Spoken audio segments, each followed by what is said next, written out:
Tout le monde, j'espère que vous allez bien. Donc aujourd'hui, j'aimerais parler du sujet la rentrée scolaire ou le retour sur les bancs de l'école pour nos étudiants. Je vais l'aborder sur deux côtés. Donc le côté des parents, évidemment, qui dit parents, des parents comme un couple, parents monoparental et c'est pas les mêmes réalités. Famille composée, je parle selon la réalité ici au Québec et à travers toutes les personnes qui vivent cette réalité-là. C'est pas mon sujet, mais c'est venu dans mes propos comme ça, fait que je laisse aller.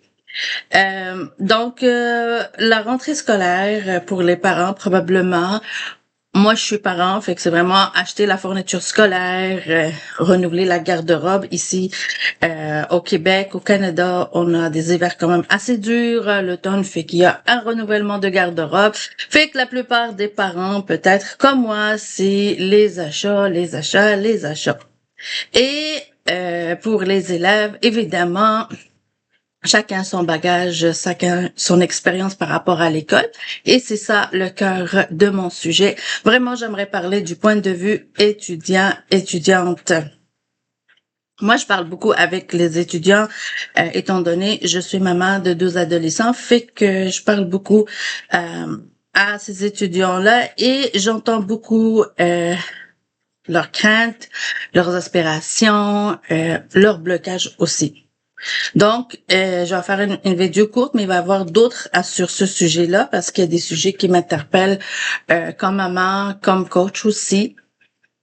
Donc, c'est vraiment d'écouter nos enfants, de les accompagner dans ce processus de retour à l'école et que comment dirais-je, les étudiants qui ont réussi, c'est de les encourager à maintenir leurs acquis. Donc, moi comme parent, comme maman, je ferai un bilan pour faire voir à mon enfant, à mes enfants leur force.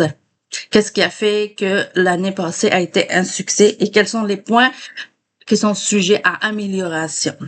Je dis pas que c'est pas bon, je dis des sujets à amélioration et je leur fais prendre conscience comment justement travailler sur ça. Évidemment, ça prend de l'engagement, ça prend un plan d'action. Tout se fait dans la douceur.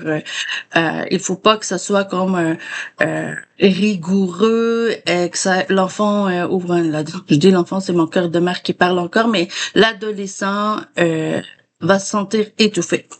Donc, ça, c'est la première. Donc, faire un bilan au niveau des skills, les compétences que l'étudiant a développées, quelles sont ses forces et quels sont les points à améliorer.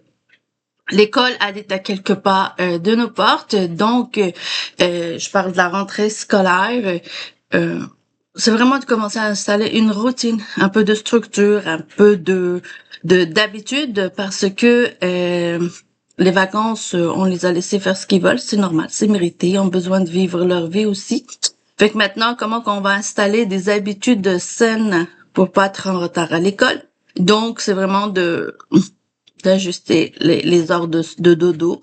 Et l'ingrédient secret et de succès, selon moi, c'est vraiment de donner le choix et la responsabilité. Comment c'est possible? Je vais partager mon expérience à moi, c'est vraiment de leur expliquer les conséquences et l'importance aussi. Euh, voilà, donc le sujet est très, très, très profond. Je vais y revenir. J'ai d'autres messages à passer aussi, d'autres réalités douloureuses qui m'ont été rapportées par les étudiants. Comment ça se passe au niveau des écoles. Donc, si vous voulez m'écrire en privé, ça va me faire plaisir pour les étudiants. Donc, c'est quelque chose qui me tient à cœur comme parent, comme maman. Et les parents, ben, sachez que vous êtes important dans la vie de vos enfants. Je vous apprends rien. La vie ici, elle va vite. Mais prendre le temps, c'est écouter, c'est être dans l'empathie aussi. Puis aussi, tu sais, je comprends les réalités des parents monoparentales, de parents, tu sais, les conflits dans les couples, la vie, le stress du travail, le transport. Il y a bien des situations, mais ces enfants-là nous semblent leur modèle et c'est payant et gratifiant de prendre le temps de les écouter puis de rentrer dans leur monde aussi, sans jugement. Euh, C'est il y a une différence entre les générations, les points d'intérêt, euh, mais rentrer dans leur monde, c'est gratifiant. Et je le recommande à tout parent que le cœur lui dit d'essayer ça. Et ça va me faire plaisir de lire vos partages. Donc, à la prochaine vidéo. Je vous remercie beaucoup. Prenez soin de vous et bonne journée tout le monde. Et bonne rentrée scolaire à nous, enfants.